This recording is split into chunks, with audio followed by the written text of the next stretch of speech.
Sabi nga din ng yung kasi may kumari ako dun sa kanila, sabi niya. Hindi, okay lang. I-meet ko to mamaya.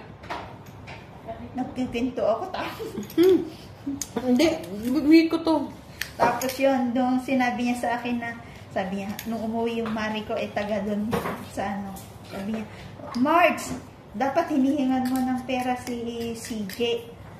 Alam mo ba yung tatay niya? Sabi niya, nagbababae nga lang daw. May trabaho naman din kasi yun. Yung babae niya may anak ba? Oo. Nakikita kasi nila, sinusumbong nila sa akin. Ganun ang gawin mo, si CJ yung pa-chatin mo. Kahit ngayon may edad yan. Hindi pa nga niya maintindihan yun ate, ayaw niya din naman. Sabi ko nga nung matigas ang ulo niya, pumunta na siya sa papa niya, sabi ng nanay ko. Sabi niya ayaw niya. Kasi nung